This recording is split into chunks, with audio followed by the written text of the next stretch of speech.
اعوذ باللہ من الشیطان الرجیم بسم اللہ الرحمن الرحیم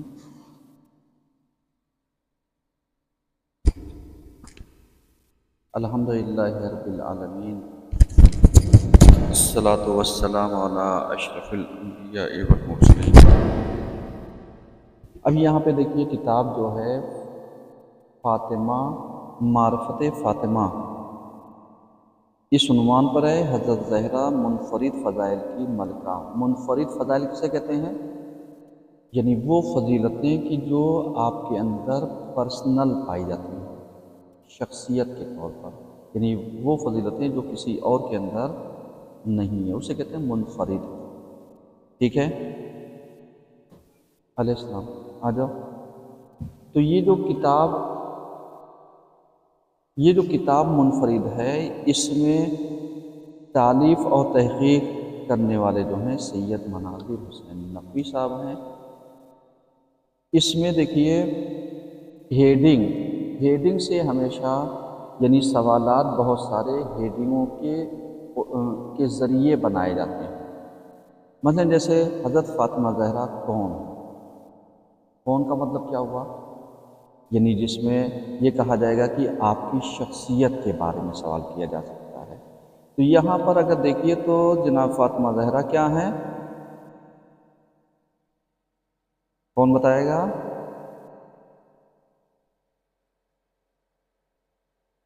صفحہ نمبر 16 پہ دیکھیے لکھا ہے حضرت فاطمہ زہرا کون ہے؟ فاطمہ کے والد گرامی خاتم الانبیاء محمد مصطفیٰ کی دختر، تمام دنیا والوں کے لاہوت میں احدیت۔ لاہوت کسے کہتے ہیں؟ یعنی جہاں پر کسی چیز کا کوئی نشان نہ ہو، اس جگہ پر اگر کوئی اپنا نشان پیدا کر لے تو اسے کہتے ہیں کہ بے نشان پر ہم نے نشان پیدا کیا، اپنی پہچان بنائی، یعنی جہاں پر کوئی پہچان نہیں تھی وہاں پر پہچان بنائی۔ جاویدانہ خزانہ یعنی وہ خزانہ جو ہمیشہ باقی رہنے والا ہے۔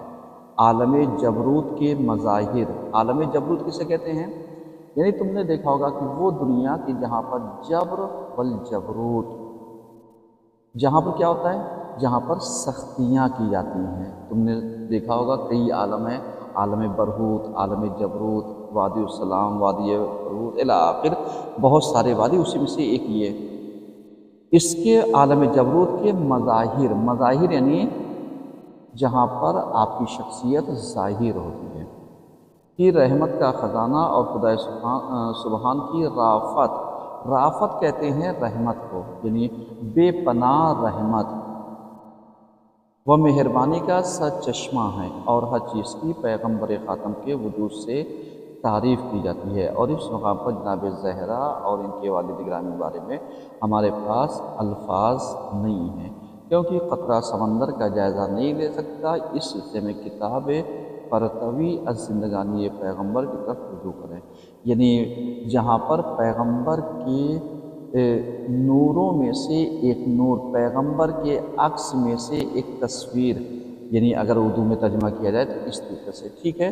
تو یہاں پر یعنی اگر سوال آ گیا تو حضرت فاطمہ زہرا کون ہے، تو ہم کیا کہیں گے؟ حضرت فاطمہ زہرا خاتم الانبیاء محمد مصطفیٰ کی کیا ہیں؟ بیٹی ہیں۔ صحیح ہے۔ اب یہاں پہ تمہیں بہکانے کے لیے اور بھی چیزیں ہو سکتی ہیں، لیکن تمہیں مین پوائنٹ یاد رکھنا پڑے گا۔ صحیح ہے۔ اس کے بعد جناب زہرا کی والدہ ماجدہ۔ آپ کی والدہ کون تھیں؟ جناب خدیجہ بنت خویلد۔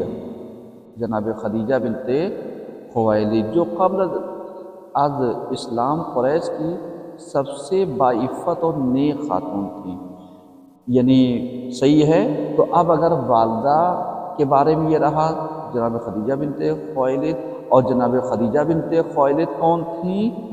جو قبل از اسلام قریش کی سب سے زیادہ باعفت اور ایک نیک خاتون تھی۔ باعفت یعنی پاکیزہ اور نیک یعنی بہت اچھی۔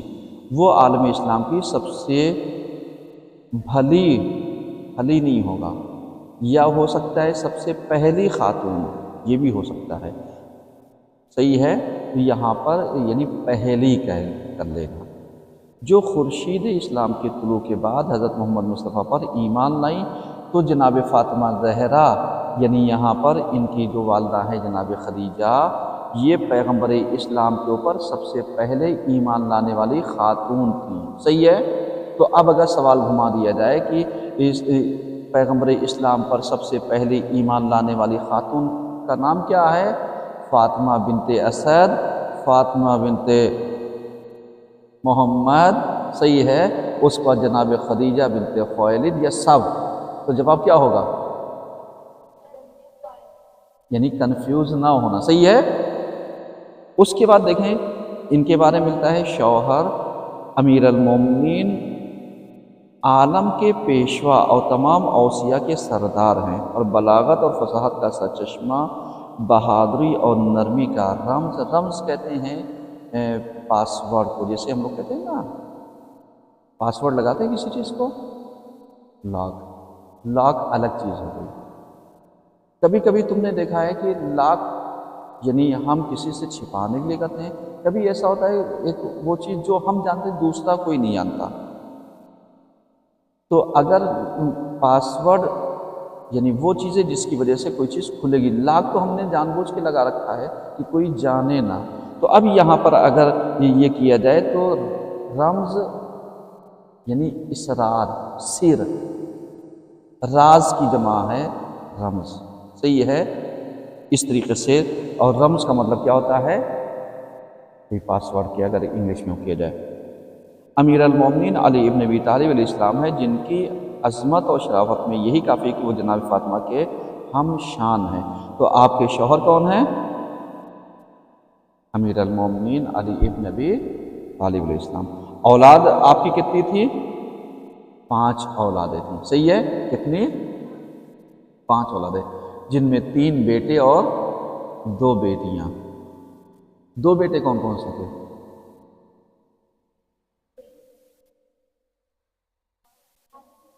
جناب محسن، صحیح ہے۔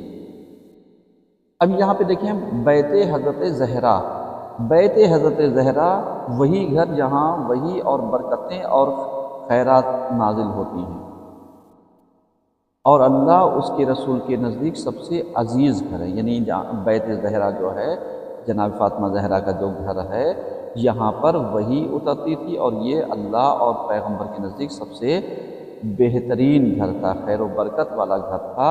اور یہاں پر یہ پایا جاتا ہے کہ خداوند متعال فرماتا ہے فی بیوتین اذن اللہ ان ترفع ویذکر فیہ اسمہ یسبح لہ فیہا الغدو والآصال، یعنی یہاں پر کیا ہے؟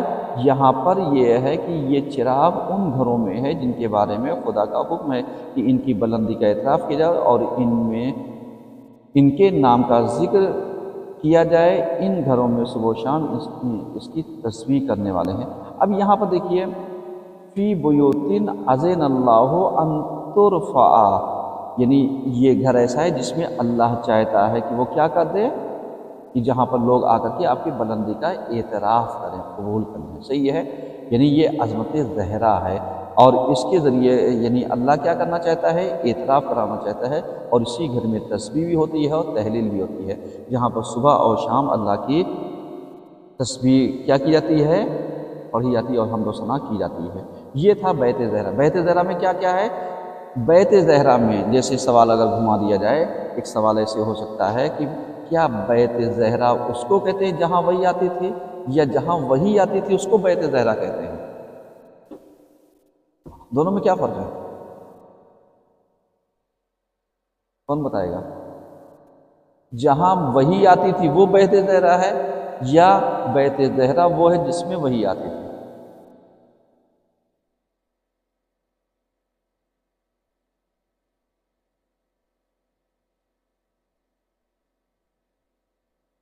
وہی کہاں آتی تھی؟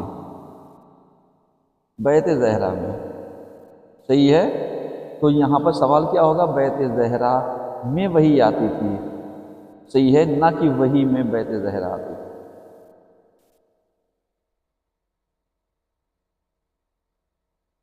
یعنی کبھی کبھی چھوٹے چھوٹے پوائنٹ جو ہوتے ہیں اگر گھما دیا گیا چونکہ آپشنل میں چونکہ سوال تو ہم بنائیں گے نہیں، ہمارے وہ نہیں ہے، لیکن سوالات چونکہ کبھی کبھی ٹف کا دیا جاتا ہے، اس لیے ذہن میں رہے۔ اب یہاں پر ولادت حضرت زہرا سلام اللہ علیہ، شیخ طوسی اپنے رجال کی سند کے ساتھ فضل بن شاذان کی کتاب مسائل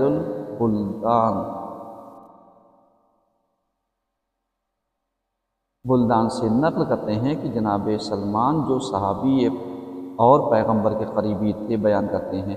اب یہاں پر ایک سوال یہ ہو سکتا ہے کہ ولادت فاطمہ زہرا پر جو روایت نقل کرنے والے ہیں وہ فضل بن شاذان ہیں یا جناب سلمان ہیں؟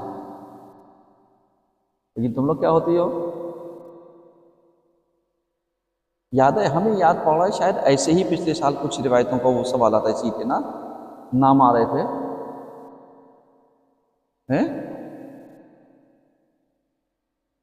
ٹھیک ہے۔ تو یہاں پر ہاں اسی لیے ہم بتا رہے ہیں کہ شیخ طوسی اپنے رجال کی سند، رجال کسے کہتے ہیں؟ یعنی وہاں پر جہاں پر راویوں کا ذکر کرتے ہیں، جہاں پر جو راوی ہوتے ہیں کہ اس روایت کو کس نے بیان کیا ہے، اور جو راویوں کے بارے میں جس کتاب کا تذکرہ ہوتا ہے اسے کہتے ہیں رجال، اور اس علم کو کہتے ہیں علم رجال۔ ابھی ہم بتا رہے ہیں رجال کی سند کے ساتھ فضل بن شاذان کی کتاب، فضل بن شاذان کی کتاب مسائل البلدان سے نقل کرتے ہیں کہ جناب سلمان جو صحابی اور پیغمبر کے قریشی تھے بیان کرتے ہیں۔ تو بتاؤ بیان کس نے کیا؟ جناب سلمان نے۔ ولادت کی سند کو کس نے بیان کیا؟ جناب سلمان نے، ٹھیک ہے۔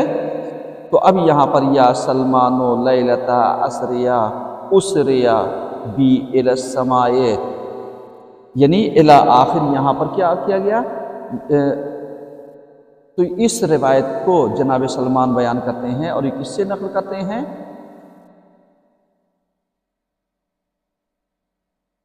یعنی فضل بن شاذان، اور فضل بن شاذان نے اپنی کتاب میں اور اس کے حوالے سے شیخ طوسی نے وہ کیا۔ اب جو شیخ طوسی نے بیان کیا ہے تو اس روایت کو پیغمبر نے ہی تو سلمان سے کہا ہوگا، صحیح ہے؟ پیغمبر نے سلمان سے کہا ہوگا، کیا کہا ہوگا؟ اے سلمان جب میں معراج پر گیا تو جبریل میرے ساتھ تھے۔ یہ کس نے کہا؟ رسول خدا نے۔ میں آسمانوں اور جنت کے محلات میں گردش کر رہا تھا کہ اچانک ان تمام نعمتوں کے درمیان سے ایک بہت ہی خوشگوار خوشبو میرے مشام میں، مشام میں یعنی ناک میں، خوشبو کہاں سے سونگھی جاتی ہے؟ ناک سے، جو یہ کہتے ہیں مشام یعنی ناک میں، صحیح ہے؟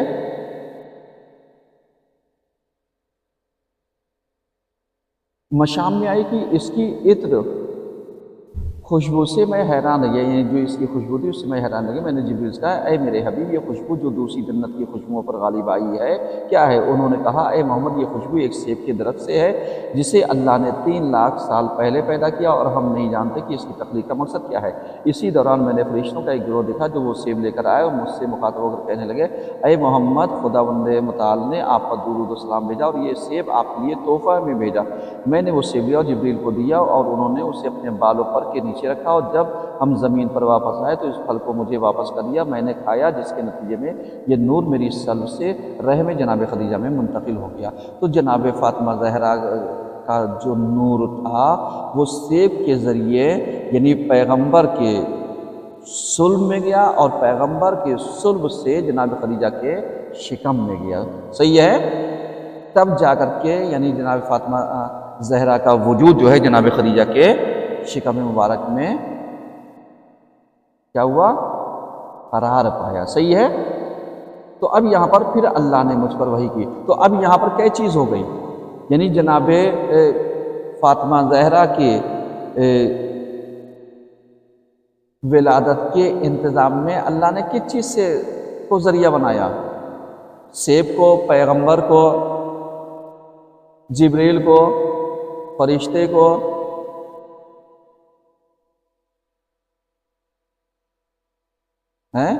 تو اللہ نے نور فاطمہ کو جو منتقل کیا پیغمبر کے صلب میں وہ سیب کے ذریعے کیا تھا، ٹھیک ہے؟ پھر اللہ تعالیٰ نے مجھ پر وحی بھیجی کہ آپ کی صلب سے جلد ہی ایک حور انسانی صورت میں پیدا ہوگی، اس نور کے دوسرے نور سے شادی کر دیجیے، ایک فاطمہ اور دوسرے علی، کیونکہ ان کی شادی آسمان میں ہوئی اور دنیا میں مقدر ہو چکی ہے، اور میں نے جناب فاطمہ کا مہر زمین کا 5واں حصہ قرار دیا۔ مہر کتنا ہے زمین کا؟ بیٹا انڈر لائن کرتے جاؤ تاکہ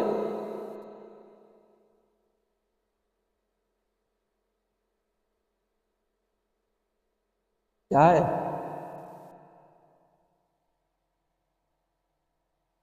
یہاں پر دیکھو جناب فاطمہ کا مہر زمین کا 5واں حصہ قرار دیا ہے، یعنی اگر زمین کو 5 حصوں میں بانٹ دیا جائے تو ایک حصہ جناب فاطمہ کا مہر ہے۔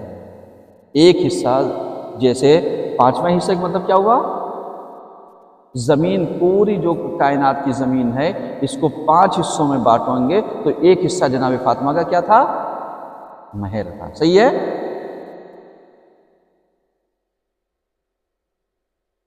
اور ان دونوں سے 2 پاکیزہ اولاد ہوگی جو حسن حسین ہیں، اور دونوں جنت کے نور ہیں۔ صلب حسین سے امامت کا سلسلہ جاری رہے گا، جو لوگوں کے امام اور پیشوا ہوں گے، لیکن انہیں کچھ لوگ شہید کریں گے۔ قاتلوں اور ان کے حامیوں نے ان کی مظلومیت کو پوشیدہ رکھنے کی خاطر ان کے قاتلوں اور ان پر ظلم کرنے والوں پر افسوس ہے۔ خیر کوئی بات نہیں، یہاں پر جو چیزیں آئیں وہ کیا ہوئیں؟ 2 پوائنٹ بنے۔ ایک جناب فاطمہ زہرا کا نور کس کے ذریعے آیا؟ سیف کے ذریعے، اور مہر زمین کے کتنا حصہ قرار پائے؟ 5واں حصہ۔ صحیح ہے؟ ابن شہر آشوب مفضل بن عمر کی روایت کے سلسلے میں کہتے ہیں کہ امام صادق علیہ السلام نے فرمایا، کیا فرمایا؟ یعنی فاطمہ پاک و پاکیزہ اور مطہرہ پیدا ہوئی، جب وہ زمین پر آئیں تو ان سے ایک نور ظاہر ہوا جو مکے کے تمام گھروں پر چمک گیا، اور زمین کے مشرق اور مغرب میں کوئی جگہ نہیں تھی جہاں اس کا اثر نہ پہنچا۔ پھر 10 حور العین، جن میں ہر ایک کے پاس ایک تشت اور ایک جنت کا کوزہ تھا اور آب کوثر کا پانی تھا، اس خاتون کو دیا جو اس کے سامنے تھی۔ اس خاتون نے اس پانی سے کچھ جناب فاطمہ کو لایا اور پھر جناب فاطمہ کو کوثر کے پانی سے غسل دیا۔ پھر 2 سفید کپڑے جو دودھ سے زیادہ چمک رہے تھے اور مشک و عنبر سے زیادہ خوشبودار تھے جو ساتھ تھے، ان میں سے ایک کو ان کے جسم پر لپیٹا اور دوسرا ان کے سر اور چہرے پر رکھا۔ پھر جناب فاطمہ سے گفتگو کی۔ جناب فاطمہ نے لبیک کہا اور کہا، میں گواہی دیتی ہوں کہ اللہ کے علاوہ کوئی معبود نہیں ہے، اور میرے والد رسول اللہ ہے اور سید الانبیاء ہے، میرے شوہر سید الاوصیاء، میرے بچے سادات اور جنت کے جوانان جنت ہے۔ پھر انہوں نے ان سب کو سلام کیا اور ان کا نام لے کر انہیں پکارا، اور سب مسکرا رہے تھے اور ایک دوسرے کو مبارکباد دے رہے تھے۔ اس وقت آسمان سے ایک نور چمکا جو فرشتوں نے پہلے کبھی نہیں دیکھا تھا۔ آسمانی خواتین نے کہا، اے خدیجہ، آپ کی بیٹی پاک و پاکیزہ ہیں، وہ زکیہ اور میمونہ اور مبارک ہیں، اور ان پر اور ان کے بچوں پر اللہ کی برکتیں نازل ہوں۔ تو جناب خدیجہ کا نام زکیہ، میمونہ اور مبارک بھی ہو سکتا ہے۔ صحیح ہے؟ اس کے بعد حضرت زہرا کے اسماء، یعنی جناب فاطمہ زہرا کے مشہور مفرد و مرکب اسماء۔ مفرد یعنی ایک، اور مرکب یعنی جو 2 جملوں سے مل کر کے بنے گا، یعنی ایک جملہ، جیسے ہم کہیں حسن عباس تو حسن ایک جملہ، عباس دوسرا۔ صحیح ہے؟ تو کبھی کبھی جیسے آپ کا نام ہم نے کہا فاطمہ زہرا، فاطمہ معصومہ، فاطمہ مرضیہ۔ صحیح ہے؟ تو یہ مرکب کہلائے گا، یہ 2 سے ملا ہے، اور الگ الگ کہیں گے فاطمہ، معصومہ، مرضیہ، مبارکہ۔ صحیح ہے؟ تو یہاں پر دیکھیے امام صادق علیہ السلام کہتے ہیں، فاطمہ سلام اللہ علیہا 9 اسماء عند اللہ، یعنی آپ کے 9 نام ہیں خدا کے نزدیک۔ ایک فاطمہ، صدیقہ، مبارکہ، طاہرہ، زکیہ، رضیہ، مرضیہ، محدثہ اور زہرا۔ یہ کون سے نام تھے جو اللہ کے نزدیک؟ یہ کس کی روایت ہے؟ امام جعفر سے صادق علیہ السلام کی۔ جناب فاطمہ زہرا کے خداوند متعال کے نزدیک 9 نام ہیں، فاطمہ، صدیقہ، مبارکہ الی آخر، یہ تم نے پڑھ دیا۔ اسماء کا زیادہ ہونا ایک دور میں جو پرفراز و نشیب تھا، ان کے بعض وقت ہونے کی دلیل ہے کہ ان کے اسماء نے جامع بشریت کی سرنوشت کو بدل دیا۔ سرنوشت یعنی تقدیر کو، قسمت کو۔ صحیح ہے؟ یہ اگلے صفحے پر دیکھو، صفحہ نمبر 24 سرنوشت کو 24 صفحہ نمبر 24 پر ہے، بدل لیا۔ یہ ایک عمومی بات ہے کہ کچھ اسما کو سمجھنے کے لیے تھوڑی سی وضاحت کرنا ضروری ہے۔ کچھ اسما کون سے ہیں؟ جیسے کتاب عوالم العلوم والمعارف والاحوال من آیات والاخبار والاقوال میں بطول نام کی تسمیہ، یعنی یہاں پر بطول نام کیوں رکھا گیا آپ کا؟ آپ کو بطول اس لیے کہا جاتا ہے کیونکہ آپ اپنے زمانے کی خواتین اور اپنے زمانے سے پہلے اور بعد کی خواتین سے جدا اور ممتاز ہیں، اور یہ بھی کہا جاتا ہے کہ آپ نے دنیا سے تعلق منقطع کر کے اللہ تعالیٰ کی قربت اختیار کر لیا۔ کیا معنی ہو گئے؟ تو یہ بطول والا لگا لو بیٹا، انڈر لائن کر لو، سمجھ میں آ رہا ہے؟ دونوں چیزیں بطول کا مطلب یہ ہو گیا، یعنی کتاب کو سے، اور اگر کوئی سوال تمہیں وہاں کہہ دیں یہ غلط ہے، آپ کتاب کھولیے اور استاد سے کہیے آپ نے غلط جوابات بتائے، کتاب میں یہ دونوں موجود صحیح ہے۔ چونکہ کبھی کبھی ایسا ہوتا ہے کہ استاد کی نظر ایک پوائنٹ ہوتی ہے، جبکہ جیسے یہاں پر بطول 2 ریزن سے بتایا گیا، تو یہاں پر اگر دونوں ہوں گے تو جواب صحیح ہوگا، یا دونوں میں سے کوئی ایک ہوگا تو وہ صحیح ہوگا، اور اگر دونوں ہیں تو دونوں صحیح ہوگا، ٹھیک ہے۔ یہاں پر فاطمہ کیوں رکھا گیا؟ یہاں پر یہ ہے کہ میری بیٹی کا نام فاطمہ اس لیے رکھا گیا، صفحہ نمبر 25 میں دیکھو، کیونکہ اللہ تعالیٰ نے اسے اور اس سے محبت کرنے والے کو آتش دوزخ سے دور رکھا ہے۔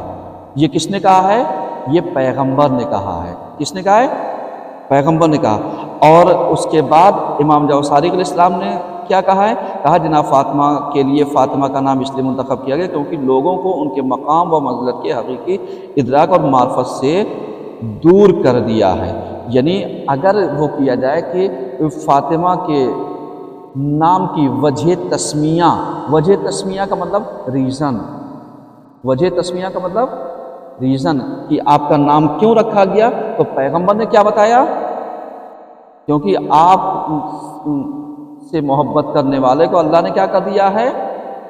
آتش دوزخ سے دور رکھا ہے، یہ پیغمبر نے بتایا۔ اور امام جعفر صادق علیہ السلام نے کیا کہا تاکہ لوگ آپ کے مقام و منزلت کو کیا کر سکیں؟ درک کر سکیں، یعنی دونوں ایک دم الگ الگ ہیں، سمجھے بیٹا؟ آگے دیکھیے، زہرا نام کیوں ہے؟ جناب زہرا کے اسما میں سے دوسرا نام زہرا ہے جس کے معنی سفیدی۔ جناب زہرا کے معنی کیا ہوں گے؟ سفیدی، حسن و روشنی وغیرہ کے ہیں، یعنی کیا معنی ہو گئے؟ 3، حسن، روشنی، سفیدی۔ اللہ تعالیٰ نے آپ کی جبین مبارک میں، جبین کیسے کہتے ہیں؟ پیشانی کو، جبین مبارک میں 11 اماموں کا نور رکھا جس سے رسالت مآب بار بار بوسہ لیا کرتے تھے، آپ کو زہرا کے نام سے پکارا کرتے تھے۔ اب سمجھ میں آیا کہ جناب زہرا کی پیشانی کا بوسہ پیغمبر کیوں لیتے تھے؟ کیونکہ 11 اماموں کا نور آپ کی پیشانی میں پایا جاتا تھا۔ ریزن سمجھ میں آیا؟ ہاں۔ اب آئیے دیکھتے ہیں، جناب جابر سے مروی ہے کہ میں نے امام جعفر صادق سے پوچھا حضرت فاطمہ کو زہرا کیوں کہا جاتا ہے؟ امام علی مقام نے فرمایا خداوند عالم نے جناب سیدہ کو اپنی عظمت کے نور سے خلق کیا۔ تو جناب سیدہ کا نور کس کے نور سے خلق ہوا؟ خدا کے نور سے، اس لیے امام جعفر صادق علیہ السلام کی نظر سے ان کو کیا کہا جاتا ہے؟ زہرا، زہرا، صحیح ہے۔ آڈیو ریکارڈ کر رہے ہیں، اس کو جو سوالات ہو کر رہے ہیں لکھ ڈالنا تاکہ ڈیلی ہو کرو تو تمہیں یاد بھی ہو جائے گا اور تمہیں انشاءاللہ کوئی دشواری پیش نہیں آئے گی۔ اس کے بعد جب یہ نور چمکا تو اس کی روشنی سے زمین و آسمان منور ہو گئے، ملائکہ کی آنکھیں نور کا تاب نہ لا سکیں اور خدا کی بارگاہ میں سجداریز ہو گئے۔ ملائکہ نے کہا اے ہمارے معبود اور آقا یہ نور کیسا ہے؟ پس خداوند عالم نے ان پر وحی نازل کی، فرمایا یہ میرے نور سے ہے جسے میں نے آسمانوں میں ٹھہرائے ہوئے تھا، اسے میں نے اپنی عظمت سے خلق کیا، اس نور کو میں انبیاء میں سے اس نبی کی صلب سے دنیا میں ظاہر کروں گا جسے میں تمام انبیاء و مرسلین سے افضل قرار دوں گا، اور اس نور سے ایسے اماموں کو دنیا میں بھیجوں گا جو میرے امر کو قائم کریں گے، لوگوں کو میرے حق کی طرف دعوت دیں گے، اور وحی کے منقطع ہونے کے بعد میں انہیں زمین پر اپنا خلیفہ بناؤں گا۔ خیر یہاں پہ کوئی ایسا سوال نہیں ہے۔ دوسری حدیث میں کیا کہا گیا، زہرا کیوں کہا گیا؟ تو یہاں پر محمد بن زکریا جوہری جعفر بن محمد بن عمارہ سے روایت ہے کہ انہوں نے اپنے والد سے نقل کیا کہ انہوں نے امام جو صادق سے پوچھا کہ جناب فاطمہ کو زہرا کیوں کہتے ہیں؟ امام نے جواب میں فرمایا جناب سیدہ کو زہرا اس لیے کہا جاتا ہے کہ جب آپ محراب عبادت میں کھڑی ہوتی تھی تو آپ کا نور اہل آسمان کو روشنی بخشتا تھا جیسے ستارے اہل زمین کے لیے۔ تو یہاں پر آپ کو زہرا کیوں کہا گیا؟ کیونکہ جب آپ محراب عبادت میں کھڑی ہوتی تھی تو آپ کا نور آسمان کی طرف کیا ہوتا تھا؟ روشنی دیتا تھا۔ اس پہ بھی انڈر لائن کر لو، کئی ریزن ہو گئے؟ 3-4 ریزن ہو گئے، صحیح ہے؟ تو یہاں پر روایتوں میں دیکھنا۔ اب اس کے بعد صفحہ نمبر 28 پہ دیکھو، جناب فاطمہ کے مرکب القاب بہت ہیں مگر کچھ القاب کو یہاں پر ذکر کریں، جیسے ام الائمہ، بہجت قلب المصطفیٰ، یعنی ام الائمہ یعنی ائمہ کی ماں، اماموں کی ماں، بہجت قلب مصطفیٰ یعنی پیغمبر مصطفیٰ جو ہیں ان کے دل کا سرور ہیں، بضعت رسول اللہ پیغمبر کا کیا ہیں؟ ٹکڑا ہیں، لسان المیزان میزان کی زبان ہے، صحیح ہے؟ اس کے بعد ودیعت اللہ اللہ کی امانت ہے، ودیعت رسول اللہ اور اللہ کے رسول خدا کی امانت ہے، انسان انسیت الحورا یعنی ایسی حور ہیں جو انسان نما ہیں، یعنی اگر انسانوں میں کوئی حور دیکھنا ہو تو جناب فاطمہ زہرا کو دیکھ لیں، صحیح ہے؟ اس لیے آپ کہا گیا انسیت الحورا، یہ آپ کا لقب ہے، مریم الکبریٰ یعنی سب سے بڑی پاکیزہ، صحیح ہے؟ اس کے بعد ثمرۃ فؤاد الرسول یعنی پیغمبر رسول کا ثمرہ ہے، حاصل ہے، نتیجہ ہے، صحیح ہے؟ ام ابیہا سب جانتے ہیں، کلمۃ الحسنی یعنی اللہ کا اسماء الحسنی جو ہے یہ آپ اس کی پہچان ہے، کلمہ ہے۔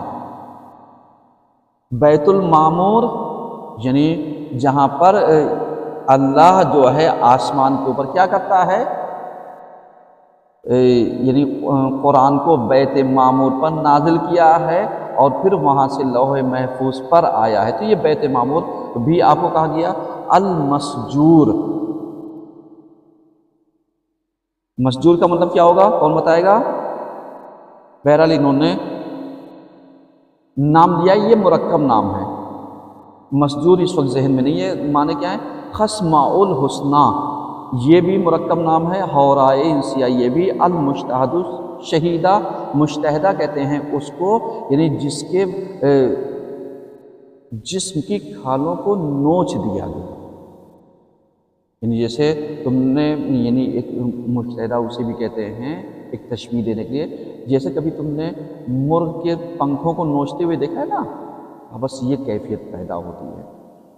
پھر اس کو آتا ہے امۃ اللہ یعنی اللہ کی کنیز، یعنی اس طریقے سے آپ کا جو مرکب نام ہے وہ یہ ہیں، کتنے ہیں؟ 18 نام ہیں، تو اس میں سے کوئی ایسا نام آئے گا نہیں، امید نہیں کرتے ہیں، یا ایسے مرکب ناموں سے پوچھا نہیں جائے گا، یا ہو سکتا ہے بھائی پوچھنے ہمیں نہیں معلوم۔ اس کے بعد دیکھیے جناب فاطمہ نبوت کے ابتدائی سالوں میں، جناب فاطمہ زہرا کہاں پیدا ہوئی؟ جناب فاطمہ بنت خویلد کے گھر میں پیدا ہوئی، والدہ وہی جناب فاطمہ کی جناب خدیجہ ہیں جن کی وجہ سے رسول اللہ پر دباؤ، حملے اور ناواربا تہمتیں شدید ہو گئی تھیں۔ جناب خدیجہ حضرت فاطمہ سے حاملہ تھیں، ان دنوں میں جناب خدیجہ رسول اللہ کی رسالت کی فکر میں پریشان رہتی، اس سے حالت پریشانی جناب فاطمہ شکم مبارک کے مادر میں ماں کو دل دہلانے والی آواز سنتی تھیں اور شکم مادری سے ماں کے تسکین قلب کا باعث بن جاتی تھیں، یعنی کیا کرتی تھیں؟ اپنے ماں کو تسکین دیتی تھیں۔ یعنی جناب خدیجہ سلام اللہ علیہ بیان کرتی ہیں کہ جب میں بہت زیادہ پریشان ہوتی تھی تو جو میرے شکم میں بچہ ہوتا تھا یہ مجھ سے باتیں کرتا تھا، صحیح ہے؟ تم نے دیکھا ہوگا کہ آج کل جو عورتیں کبھی کبھی ایسا ہوتا ہے کہ جب وہ پریگننٹ ہوتی ہیں تو کبھی کبھی ماں جو ہوتی ہے وہ گمنامی میں باتیں کرنا شروع کرتی ہے، یعنی بولتی رہتی ہے وہ کہ میرا بچہ سن رہا ہوگا، صحیح ہے؟ تو یہ کیفیت یعنی ون سائیڈڈ ہے، لیکن ان کے یہاں کیا ہوتا تھا کہ جناب خدیجہ کی آواز تو سنتی تھی لیکن اسی مطابق وہ جواب دیتی تھی تاکہ ان کا غم کیا ہو جاتا تھا؟ ہلکا ہو جاتا تھا اور سکون ملتا تھا۔ جناب خدیجہ فرماتی ہیں وہ ہوا خیر رسول اللہ والنبی فنادت فاطمہ من بطنہا، یا اماں ہو لا تحزنی ولا ترحبی فإن اللہ ما ابی، یعنی آپ اے میری ماں گھبرائے نہیں، غمزدہ نہ ہو اور آپ پریشان نہ ہو، بے شک اللہ میرے باپ کے ساتھ ہے۔ یعنی یہ آپ ان کو کیا کرتی تھی؟ دلاسا دیتی تھی، صحیح ہے۔ اس کے بعد جناب فاطمہ زہرا شیب ابی طالب، شیب ابی طالب کا کیا ہے؟ جس میں کفار نے پیغمبر کو، جناب خدیجہ کو، ان کے چاہنے والوں کو 3 سال کے لیے یعنی قید کر دیا تھا، بائیکاٹ سماجی کر دیا تھا، اور جہاں پر نہ یہ نکل سکتے تھے، اسی عالم میں بھوک اور پیاس تھی، کوئی نہ باہر سے آ سکتا نہ باہر والے اس میں، جیسے تم نے دیکھا ہوگا کہ پارا چنار پاکستان کا ہے، 80 دن 83-84 دن ہو گئے جو وہابی جانے نہیں دے رہے ہیں، مطلب پوری شاہراہ رو رکھی ہے۔ اسی طریقے سے جیسے غزہ ہے کہ معلوم ہے اسرائیلی اس کو کیے ہیں، تو یہ محاصرہ کہلاتا ہے۔ تو ایسے ہی کفار نے 3 سال تک یعنی پیغمبر کو، جناب خدیجہ کو، اور اسی میں جناب فاطمہ بھی تھیں، اور یہ کب ہوا تھا؟ یہ یعنی اسی لیے وہ کیا گیا تھا تاکہ پیغمبر چونکہ دعوت نبوت نہ دینے پائیں، دین اسلام نہ پہنچانے پائیں، کفار نے اپنے حساب سے سوچا تھا، اور وہ سمجھتے تھے کہ یہ جادوگر ہیں، اور اس کے بعد پیغمبر نے بعض اوقات ان سے یہ کہا تھا کہ جاؤ تم دیکھو جو تمہارے اس پہ کعبے کے اوپر جو تم نے 7 تختیاں لٹکا رکھی ہیں اس کو دیمک نے کھا لیا ہے، کہا اگر تمہاری بات سچی ہوگی تو ہم یہ محاصرہ ختم کر دیں گے، کہا جاؤ، اور جب یہ گئے تو واقعاً دیمک نے اس کو کیا تھا؟ کھا لیا۔ تب جا کر کے محاصرہ، جس میں سے ایک ریزن یہ بتایا جاتا ہے، تب ان کفاروں نے محاصرہ توڑا تھا، صحیح ہے۔ چلیے بہرحال یعنی سماجک بائیکاٹ 10 ہجری میں، یہ کب ہوا تھا؟ 10 ہجری میں شیب ابو طالب کے محاصرے کے خاتمے کو مسلمانوں کے لیے معاشی اور سماجی سال سمجھا جاتا ہے۔ محاصرہ ختم ہونے کے کچھ ہی مدت بعد جناب فاطمہ کے لیے ایک تلخ واقعہ وجود میں ہے، جس میں جناب فاطمہ اپنے شفیق ماں جناب خدیجہ سے محروم ہوگی۔ جناب خدیجہ کا پیغمبر اور خدا کے ساتھ عشق محبت کے سامنے سر تسلیم خم کرنے کے جذبے نے جناب فاطمہ کی روح کو مضبوط کیا، اور دن بدن ان کے والدین کی انسان سازی کی خوبیاں ان میں اور ان کے کردار میں چھلکتی گئیں۔ خود کو قربان کرنے والی ایک مہربان، ایماندار، باشعور ماں، انسانی جذبات سے بھرپور، تورات اور بائبل کی عالمہ کے بارے میں ان کے والد کے الفاظ ان کی روح پر گہرا اثر اس طریقے سے چھوڑتے ہیں کہ جناب فاطمہ نے خود اپنے والد سے سنا، آپ نے فرمایا، کیا کہا؟ یعنی جناب خدیجہ نے میری بات اس وقت مانی جب لوگوں نے مجھے جھٹلایا اور اس نے خدا کے دین کے لیے اپنے مال سے میری مدد کی۔ خداوند متعال نے مجھے حکم دیا کہ ان کو اس بات کی بشارت دوں کہ خدا جنت میں ایک ایسے محل میں رہیں گی، کون؟ جناب خدیجہ، کہ جو زمرد سے بنایا گیا ہے، اور اس محل میں نہ دنیاوی سختیاں ہوں گی اور نہ ہی کوئی اذیتیں ہوں گی۔ یعنی یہ جناب خدیجہ کا مقام ہوگا کہ جو زمرد ایک پتھر قیمتی جس سے وہ محل بنا ہوگا۔ شیب ابی طالب میں 3 سال کے دوران انہوں نے بہت مشکل حالات میں زندگی گزاری۔ جناب فاطمہ اپنے والدین کے ساتھ تمام مسائل میں شریک ہیں، وہ مختلف واقعات سے باخبر تھیں اور کبھی بھی تھکاوٹ کا اظہار نہیں کرتی تھیں، صحیح ہے۔ اس کے بعد مدینہ کی طرف ہجرت کب ہوئی مدینہ کی طرف؟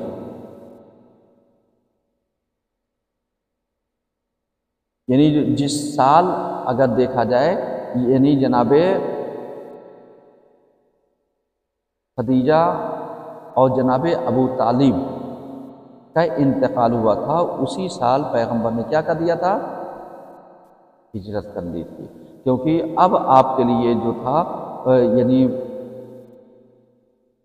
مکے میں یعنی آپ کے لیے کوئی امن و امان نہیں تھا، اور کسی بھی وقت ان پر قاتلانہ حملہ ہو سکتا تھا۔ ایک جانب سے یثرب کے کچھ لوگ، یثرب کسے کہتے ہیں؟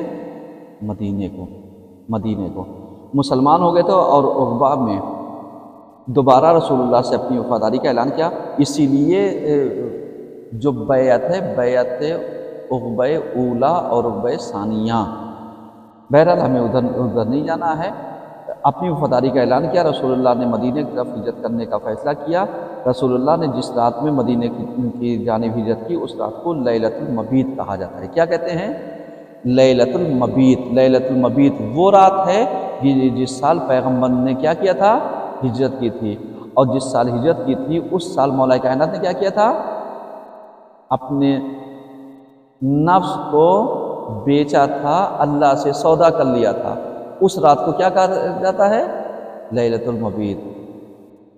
صحیح ہے کہ جس میں آیت اتری تھی وَمِنَ النَّاسِ مَن يَشْرِي نَفْسَهُ ابْتِغَاءَ مَرْضَاتِ اللَّهِ۔ صحیح ہے، صحیح ہے، ہاں، یہ مکے سے مدینے کی طرف۔ جناب فاطمہ زہرا رسول اللہ کے خاندان کی واحد رکنی، رسول اللہ کی مدینہ ہجرت کے چند دن بعد سن 622 عیسوی میں فاطمہ بنت اسد، فاطمہ بنت زبیر بن عبد المطلب اور غالباً سودا علی ابن ابی طالب کی قیادت میں قافلے میں مکے سے مدینہ کی طرف ہجرت کر کے قباء میں اپنے والد کے ساتھ مل گئیں۔ یعنی پیغمبر خود اس رات کو چلے گئے تھے تنہا، اور امانتوں کو، خواتین کو، یعنی جناب فاطمہ بنت اسد تھی، جناب فاطمہ بنت محمد تھیں، اور فاطمہ بنت زبیر، یہ 3 خواتین تھیں جن کو مولا کائنات کے حوالے کر دیا گیا تھا، اور یہ جا کر کے اپنے ساتھ لے کر کے گئے تھے، اور جو مسجد قباء میں جا کر کے ملاقات ہوئی تھی۔ صحیح ہے، قباء کی مسجد نہیں، قباء میں۔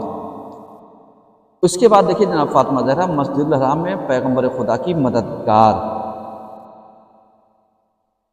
اب یہاں پہ اس میں یعنی ہمیں وہ نہیں دیکھنا ہے، ایک یہ ہے کہ جناب فاطمہ زہرا کو ام ابیہا کہا جاتا ہے۔ یقیناً فاطمہ کی کنیت ام ابیہا تھی۔ رسول اللہ نے جناب فاطمہ سے فرمایا انا شجرہ کروں و فاطمۃ اصلھا و علی لقائھا والحسن والحسین ثمرھا، میں ایک درخت ہوں، فاطمہ اس درخت کی اصل ہے، اور علی اس کا پیمند ہے، اور حسن حسین اس کے پھل ہیں۔ یہ تشبیہ فاطمہ ام ابیہا کا ایک اور بیان ہے۔ یعنی یہاں پر کیا کہا گیا، کیوں کہا گیا؟ کیونکہ پیغمبر نے ان کو کہا یہ اصل ہیں۔ کس کے بارے میں کہا تھا؟ جناب سیدہ کے بارے میں۔ جب یہ اصل ہیں اسی لیے کہا گیا کہ یہ اپنے باپ کی ماں ہیں۔ علی ہمسر زہرا۔ جعفر ابن نعیم الشاذانی روایت کرتے ہیں احمد بن ادریس سے، یہ کیا کہتے ہیں؟ یہ کہتے ہیں کہ اے علی، قریش کے کچھ افراد نے جناب فاطمہ کے بارے میں صفحہ نمبر 35 پہ دیکھو، بارے میں مجھے سرزنش کو کہا، ہم نے ان کی آپ سے خاصکاری کی، لیکن آپ نے ان کا رشتہ ہمارے ساتھ نہیں کیا بلکہ علی کے ساتھ عقد کر کیا۔ میں نے ان سے کہا خدا قسم، کیا ہو گیا؟ خدا قسم ان کی شادی کا اختیار میرے ہاتھ میں نہیں تھا بلکہ خداوند متعال کے حکم سے انجام پایا۔ اسی وقت جبریل نازل ہوئے، کہا اے محمد، خداوند عالم فرماتا ہے اگر میں نے علی کو پیدا نہ کیا ہوتا تو آپ کی بیٹی فاطمہ کے لیے زمین پر آدم سے لے کے خاتم تک کوئی ہم کفو نہ ہوتا۔ تو جب کوئی نبی نہیں یعنی جناب فاطمہ زہرا کا کفو بن سکتا تھا تو یہ عام ایرے غیرے کیسے بن سکتے تھے؟ صحیح ہے۔ اس کے بعد بابرکت شادی۔ بابرکت شادی میں کوئی ایسی چیز نہیں ہے جو پڑھائی جائے۔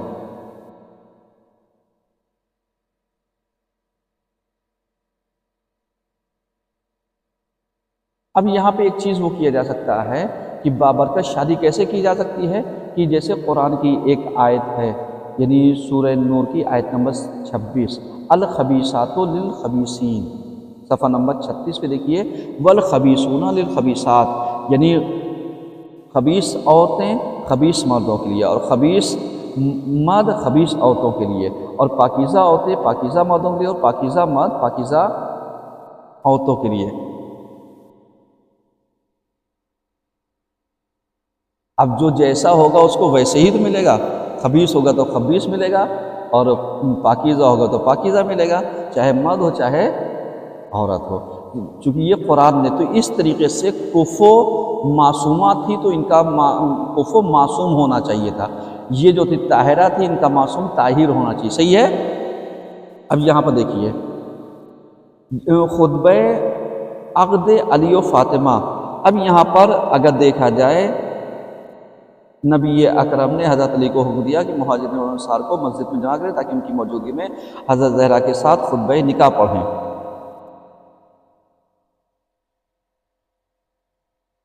خداوند متعال کا شکر ہے۔ اب یہاں پر دیکھیے عبارت ہم چھوڑ دے رہے ہیں صفحہ نمبر 38 پہ، خداوند متعال کا شکر ہے جس نے بندوں کو عبودیت کی نعمت سے قریب کیا اور اپنی طاقت کے ذریعے اطاعت کا احترام کیا، اور سلطنت اور اقتدار کے ذریعے انہیں مطیع اور فرمانبردار بنایا، اور عذاب اور اس کے ذریعے، یعنی اس کو آپ پڑھ لیجئے گی، یہاں پر ایسی کوئی چیز نہیں ہے کہ جو سوال میں آئے، لیکن ہاں اتنا یہ ہو سکتا ہے کہ جناب علی کی طرف سے عقد کس نے پڑھا؟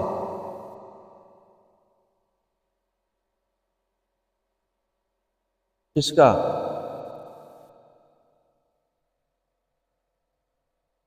جا کر کے پتہ کرنا۔ یہاں پر نبی اکرم نے حضرت علی کو حکم دیا مہاجرین اور انصار کو مسجد میں رکھا تاکہ ان کی موجودگی میں حضرت زہرا کے ساتھ خطبہ نکاح پڑھیں۔ کون تھا یہ؟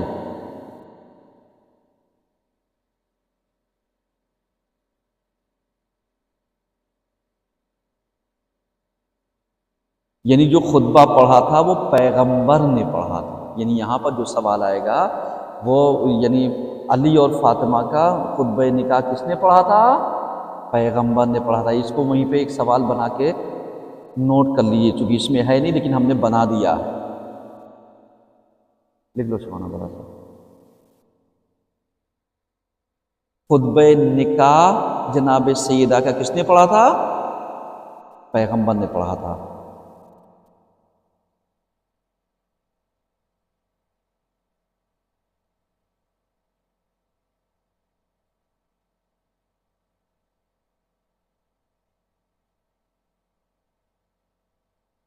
ٹھیک ہے۔ اب یہاں پر جیسے لوگوں نے اعتراض کیا کہ کیوں علی کی شادی فاطمہ کے ساتھ کر دی، تو یہاں پر صفحہ نمبر 39 پر دیکھیے، رسول اللہ نے فرمایا اللہ نے مجھے حکم دیا ہے کہ میں فاطمہ کی شادی علی سے کراؤں، اور اب میں خدا کے حکم سے اور اپنے ارادے سے فاطمہ کی شادی علی سے 400 مسقال چاندی کے مہر پر کر رہا ہوں۔ پھر آپ نے علی کی طرف رخ کیا اور فرمایا اے علی کیا تم راضی ہو؟ علی نے اپنی جگہ سے اٹھ کر کہا میں اللہ سے راضی ہوں اور اس کے رسول سے خوش ہوں۔ اس کے بعد رسول اللہ نے ان دونوں کے حق میں دعا کی اور فرمایا اللہ تمہاری مشکلات کو دور کر تمہیں خوش نصیب اور سعادت میں بنائے اور تم دونوں کی شادی مبارک ہو، تم سے پاکیزہ اولاد پیدا ہو۔ پھر پیغمبر منبر سے اترا اور کہا انما انا بشر مثلکم اتزوج فیکم وازواجکم الا فاطمۃ فإن تزویجها نزل من السماء۔ یعنی یہ آپ نے پڑھا۔ اس کے بعد فاطمہ بیت علی میں، یعنی جناب فاطمہ زہرا جب حضرت علی السلام کے گھر میں آئی ہیں تو وہاں پر سب سے پہلی چیز جو تھی وہ شوہرداری، یعنی شوہرداری کا لحاظ کرنا۔ یعنی ایک عورت کے لیے سب سے بڑی کامیابی اور قدر یہ ہے کہ وہ زندگی کے مختلف شعبوں میں اپنے شوہر کی خوشنودی حاصل کرے اور کسی بھی ایسے عمل سے پرہیز کرے جس سے شوہر ناراض ہو۔ حضرت علی فرماتے ہیں عورت کے جہاد اچھی شوہرداری میں ہے۔ یعنی یہ کس نے فرمایا؟ انڈر لائن کرو، کیونکہ تم لوگوں کے سوالات سخت آتے ہیں بیٹا، کیونکہ تم طالبہ ہو، ٹھیک ہے؟ دقیق پڑھو تاکہ اس کتاب کو پڑھنے کے بعد تمہیں دقتیں نہ ہوں۔ عورت کو کوئی جہاد میں کامیاب ہونے کے لیے اپنی تمام کوشش کرنی چاہیے تاکہ گھر کو مرد کے لیے سکون کا مقام بنا سکے۔ حضرت زہرا مرضیہ کی شوہرداری مسلمان عورتوں کی بہترین نمونہ ہے۔ حضرت زہرا کا اپنے شوہر کے ساتھ برتاؤ اعلیٰ درجے کی صفا اور مہربانی پر تھا۔ یعنی یہ سب آپ پڑھیے گا۔ اس کے بعد جناب سیدہ نے کیا کر رکھا تھا؟ یعنی بیت فاطمہ میں سب سے پہلی چیز شوہرداری، دوسری چیز گھر میں کام کی تقسیم۔ گھر کی خوشحالی کے لیے ہمیشہ کیا ہوتا ہے؟ یعنی یہ بانٹ دینا چاہیے کون کیا کیا کرے گا۔ تو اب یہاں پر دیکھیے ایک روایت ہے، اس روایت میں رسول اللہ نے حضرت علی و فاطمہ کے پہلے دن ازواج میں ان کے کاموں کی تقسیم کر دی۔ کاموں کی تقسیم کیسے کر دی؟ کاموں کی تقسیم اس طرح سے کہ آٹے کو گوندنا، روٹی پکانا اور گھر کی صفائی اور جھاڑو لگانا فاطمہ کے ذمہ ہے، جبکہ گھر سے باہر کے کام جیسے لکڑی، غذا کی اشیاء جمع کرنا یہ علی کا کام ہے۔ یعنی گھر کے اندر جتنی بھی چیزیں ہیں یہ کس کی ذمہ داری ہے؟ عورتوں کی جان کس میں سوکھتی ہے؟ کس میں سوکھتی ہے؟ ان سے جھاڑو دینے کے لیے نہ کہو، ان سے روٹی پکانے کے لیے نہ کہو، اور بقیہ یہ خوشی خوشی سارے کام کر لیں گے۔ تو لیکن یہاں پر پیغمبر نے کہا آٹے کو گوندنا، روٹی پکانا، صفائی کرنا، جھاڑو لگانا، یعنی جن چیز سے عورت کو چڑ ہو رہی تھی پیغمبر نے تک تک تک ایک ایک کر کے سب کا کیا کر دیا؟ نام لے دیا کہ عورت ایک بہترین عورت اسی وقت ہو سکتی ہے جب ان ساری چیزوں کو اچھے طریقے سے کیا کرے، انجام دے۔ اور اس کے بعد ایک بہترین شوہر وہ ہو سکتا ہے لکڑی اور غذائی اشیاء، یعنی لکڑی کا مطلب کیا ہوا، یعنی چولہے کے لیے جیسے گیس ہے آج کے زمانے میں، یہ دوسری چیزیں ہیں، یعنی اس کی ذمہ داری یا باہر سے اشیاء کا لانا، جتنی بھی سامان سودا ہے یہ شوہر کی ذمہ داری ہے، عورت کی ذمہ داری نہیں ہے۔ اب چاہے اس میں دودھ، دربن، غذا، اشیاء، سامان، غلات، یہ ساری چیز۔ اس کے بعد فاطمہ نے فرمایا خدا کے سوا کوئی نہیں جانتا، میں اس تقسیم کار سے کتنی خوش ہوں کیونکہ رسول اللہ نے مجھے ان کاموں سے روکا جو مردوں سے متعلق ہے۔ یعنی سبحان اللہ، یعنی شہزادی نے کیا کیا، اس کام کو کرنے کی کوشش نہیں کی جو یعنی پیغمبر نے مردوں کے لیے رکھا تھا۔ اور آج کے زمانے میں کیا ہے، آج کے زمانے میں اسی لیے دقتیں زیادہ ہوتی ہیں، اسی لیے پریشانی کا سبب زیادہ بنتی ہیں جہاں پر عورت مرد کے کام میں دخالت دیتی ہے یا مرد عورت کے کام میں دخالت دے۔ اس کے بعد دیکھیں شوہر کے حقوق، البیت بیت کا، یعنی اے علی یہ گھر آپ کا ہی ہے اور میں آپ کی زوجہ ہوں، جیسا آپ چاہتے ہیں انجام دیں۔ یعنی کیا مطلب، اب جیسے تم نے دیکھا ہوگا کہ جیسے ہی ایک لڑکی شادی ہو کر کے عورت بن کر کے جب گھر میں آتی ہے کہتی یہ گھر میرا ہے، میرے گھر کے بغیر اجازت کے اس کمرے میں کوئی آئے گا نہیں۔ لیکن سلام ہو شہزادی پر جنہوں نے کیا کہا، یا علی یہ گھر آپ کا ہے اور میں آپ کی زوجہ ہوں، یعنی یہاں پر آرڈر آپ کا چلے گا، میرا نہیں۔ کتنی اچھی بات کہی شہزادی نے۔ اور اختلاف کہاں پر ہوتا ہے، ہاں سر پھٹنے لگا ہوگا نا تھوڑا سا، ہیں کیونکہ یہ سب جو شہزادی کی باتیں ہیں اور جو تقسیم کار ہے، اس سے کیا ہوتا ہے، یہ ہمارے لیے نمونہ ہے، یہ ہمارے لیے، یعنی ہمیں کوشش یہی کرنی چاہیے تاکہ ہم ان کی زندگیوں سے جو ان حضرات نے بزرگوار نے گزاری ہے ویسے ہی گزارنے کی کوشش کرنی چاہیے تاکہ انسان کی زندگی ایک اچھی زندگی گزار سکے اور اپنی زندگی سے لطف اندوز ہو سکے۔ اس کے بعد اطاعت خدا میں شوہر کے لیے بہترین مددگار، یعنی ایک عورت شوہر کی مددگار کیسے ہو سکتی ہے، یعنی اگر مرد عبادت کے لیے کھڑا ہو تو شوہر بھی اس کے ساتھ عبادت گزار بن جائے، صحیح ہے۔ تو یہاں پر حضرت فاطمہ کی پہلی خصوصیت دیتی وہ اپنے شوہر علی کے لیے خدا کی فرامین کی اطاعت میں بہترین ساتھی اور مددگار تھی، یعنی جو کچھ بھی اللہ نے حکم دیا تھا اس میں وہ ان کا کیا کرتی تھی، ہاتھ بٹاتی تھی۔ اس کے بعد دیکھیے صفحہ نمبر 43 پر جناب فاطمہ تعلیم و تربیت کا نمونہ تھی، یعنی یہاں پر دیکھیے جیسا کہ ہم زیارت اربعین میں سید الشہداء میں پڑھتے ہیں، اشہد انک کنت نورا فی الاصلاب الشامخہ والارحام المطہرہ لن تنجسک الجاہلیۃ بانجاسها ولن تلبسک مدلہمات من ثیابها واشہد انک من داعم الدین۔ یعنی اس کا مطلب کیا تھا، اس کا مطلب یہ تھا یعنی یہ پیغام یہ زیارت اربعین میں ہے، صحیح ہے، یہ جملہ کس میں آ سکتا ہے، زیارت اربعین میں ہے، یعنی جس نے امام حسین علیہ السلام جیسی عظیم شخصیت بھی ایک پاک اور الہی فطرت کی آغوش سے وجود میں، لہذا ہر ماں جو چاہتی یہ ہے کہ اس کے بچے ایماندار اور خدا شناس ہوں، ان کے لیے ضروری ہے کہ وہ پہلے اپنے ایمان اور تقوی میں اضافہ کریں تاکہ وہ پاک اور خدا پرست بچوں کی تربیت کر سکیں، صحیح ہے۔ اذان ہو رہی ہے، اب یہاں پر دیکھیے جیسے یہ تقسیم کار کر دیا گیا، اب یہاں پر یعنی امام کی بات صفحہ نمبر 44 میں دیکھیے، قال رأیت امی فاطمہ، یہ کون کہتا ہے، امام حسن علیہ السلام فرماتے ہیں کہ میں نے اپنی ماں فاطمہ کو دیکھا کہ وہ شب جمعہ کو محراب عبادت میں بسر کرتی تھی۔ یہ کس نے دیکھا، امام حسن نے، یعنی یہ ذہن میں رہے، اور مسلسل رکوع سجود کرتی یہاں تک کہ صبح کی روشنی پھیل جاتی تھی۔ میں نے سنا وہ مومن مرد اور عورتوں کے لیے دعا کر رہی تھیں اور ان کے نام زبان پر لاتی لیکن اپنے لیے کوئی دعا نہیں کرتی تھی، یعنی پہلے پڑوسیوں کے لیے پھر اپنے لیے، صحیح ہے۔ یہ کس نے دیکھا تھا، یعنی اس سوال کو دو حصوں کر سکتے ہیں، یعنی امام حسن علیہ السلام نے اپنی ماں کو دعا کرتے دیکھا محراب عبادت میں، وہ پہلے اپنے پڑوسیوں کو دعا کرتی تھیں پھر گھر والوں کے لیے، ٹھیک ہے، یہ ذہن میں رہے۔ چوتھی چیز، حضرت زہرا کا اپنے بچوں کے ساتھ علمی تعلقات، یعنی آپ تربیت کیسی کرتی تھی، ایجوکیشن پر ورک کیسے کرتی تھی، اس لیے کہا جاتا ہے کہ یہ جو ہوم ورک ہے یا بچوں کی دیکھ بھال ہے یہ علمی اعتبار سے، یا ان کو جو اس ٹیوشن کی ضرورت ہے، یہ ماں کے ذمہ ہے، کیونکہ جو ماں دے سکتی ہے وہ باپ اتنا وقت نہیں دے سکتا۔ اب یہاں پہ دیکھیے کہ حضرت علیہ السلام جب بھی گھر میں داخل ہوئے فاطمہ زہرا سے بات کرتے تو انہیں معلوم تھا کہ فاطمہ کو قرآن کی نازل شدہ آیات کے بارے میں علم ہے۔ انہوں نے پوچھا آپ کو گھر میں ہیں تو آپ کو کیسے پتا پیغمبر نے مسجد میں کیا بیان کیا؟ جناب فاطمہ زہرا نے عرض کیا یہ علم آپ کے بیٹے حسن حسین کی طرف سے مجھ تک آیا۔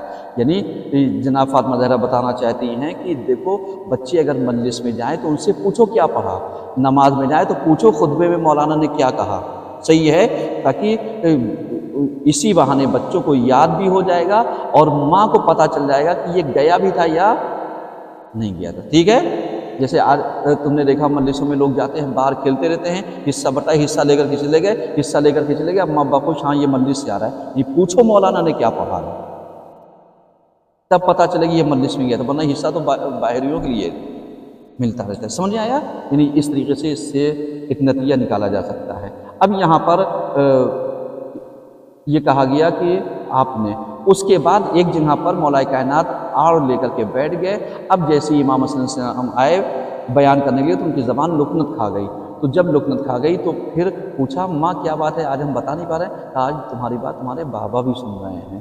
تو اب پتہ چلا کہ جب گھر میں کوئی بڑا ہوتا ہے تو اس میں زبان کیا ہوتی ہے، لکنت کھا جاتی ہے۔ تو اب کبھی بھی اگر تمہیں یعنی مجلس پڑھنے میں یا کبھی ویسی دقت ہو تو اس کا مطلب یہ ہے کہ ہمارے بڑے یہاں پر موجود ہیں، ٹھیک ہے۔ اب آئیے جیسا کہ ہم نے کہا حضرت فاطمہ زہرا اپنے بچوں کے ساتھ علمی گفتگو کی اور انہیں علمی بیان کرنے کی ترغیب دی۔ یہ کام ماں کے علاوہ امام حسن مصطفیٰ کی مسجد کے ساتھ محبت کو بھی بڑھاتا ہے، جس کی وجہ سے وہ شوق وہ اشتیاق کے ساتھ پیغمبر کے تمام مواعظ یعنی جو نصیحتیں تھی اور کلمات کو ذہن نشین کر لیتے تھے۔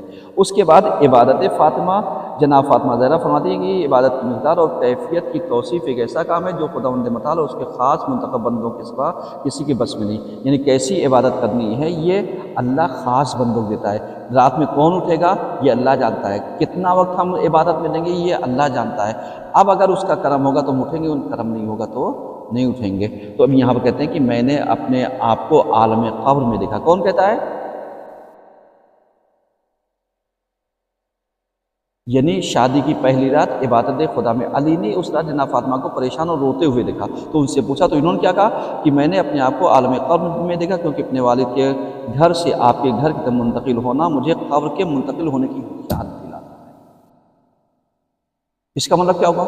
اس کا مطلب یہ ہوگا کہ جو لوگ اپنے ماں باپ اپنی بچیوں کو رخصت کرتے ہیں اپنے شوہر کے گھر اور یہ کہے کہ تمہیں بیٹا وہاں کوئی سختی نہیں ہوگی، تو قطعاً ایسا نہ کہیے بیٹا یہ تمہارے باپ کا گھر تھا، تمہارا لاڈ پیار یہاں چلتا تھا، وہاں پر تم ایک ذمہ دار ہوگی۔ تو اسی سفر کو یعنی جو رخصتی کو جناب سیدہ نے کس سے تعبیر دیا ہے؟ قبر سے، یعنی عالم قبر میں آنا۔ تو عالم قبر کا مطلب کیا ہوتا ہے؟ جیسے مرنے والا قبر میں کتنی وحشت ناک رات ہوتی ہے کہ ہم اس کے لیے نماز وحشت پڑھتے ہیں، تو ایسے ہی جب بیٹیاں رخصت ہو کر کے یعنی سسرال میں جائیں تو ماں باپ کو دعا کرنی چاہیے کہ پروردگار عالم اس کے قسمت کو، اس کے بخت کو، اس کے قدم کو مبارک کرے اور اس کے اوپر آسانیاں پیدا کرے۔ سمجھ آ رہا ہے؟ جناب فاطمہ زہرا عالمین کی خواتین کی سردار ہے، اپنی زندگی کے سب سے یادگار لمحوں میں بھی اپنے مقصد تقریر سے غافل ہوئی اور اپنے شوہر سے کہتی ہیں کہ وہ اس رات کو بھی خدا کی قربت کے لیے گزارے گی۔ کون سی رات؟ یعنی وہی جو شادی کے بعد پہلی رات ہوتی ہے، اس پہ بھی جناب سیدہ نے کیا کیا ہے؟ یعنی بہتر طریقے سے عبادت کرنا چاہا جناب فاطمہ زہرا محراب عبادت میں۔ اب یہاں پر دیکھیے صفحہ نمبر 49 پر، میری بیٹی فاطمہ آغاز دنیا سے لے کر کے اختتام دنیا تک، یہ کون کہتا ہے؟ رسول خدا۔ جہاں پر میری بیٹی آئے یعنی وہ بیان کس کا ہے؟ پیغمبر کا، یاد رکھنا۔ اور جہاں پر کہا جائے علی فرماتے ہیں تو یہ علی کا ہے، جہاں پر آخر اور بھی چیزیں ہو سکتی ہیں۔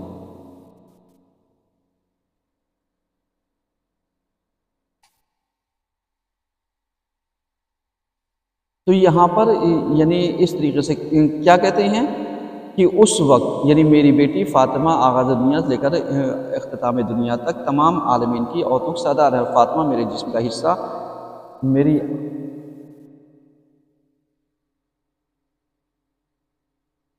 میری آنکھوں کا نور، میرے دل و جان کا میوہ، میری روح ہے جو میرے پہلوؤں کے درمیان ہے، اور وہ حورائے انسیاں ہیں اور ایک ایسی ہو جو انسانی لباس میں ہے۔ جب وہ محراب عبادت میں کھڑی ہوتی ہیں تو ان کا نور آسمانی فرشتوں کے اس طریقے سے چمکتا ہے جس طرح ستاروں کا نور اہل آسمان کے لیے۔ اس وقت خدا تعالیٰ اپنے فرشتوں سے فرماتا ہے، اے میرے فرشتوں، میری کنیز فاطمہ کو دیکھو جو میری کنیزوں کی سردار ہے، یہ میرے سامنے کھڑی ہے، جو خوف اور خشیت الہی سے لرزے اور دل کی گہرائیوں سے میری عبادت میں مشغول ہے۔ میں تمہیں گواہ بناتا ہوں کہ میں ان کے شیعوں کو عذاب جہنم سے محفوظ رکھتا ہوں۔ اور عبادت فاطمہ میں نور کیا ہے کہ جب آپ محراب عبادت میں آتی تھی تو آپ کا نور آسمان کی طرف جاتا تھا، اور نور کی عظمت سے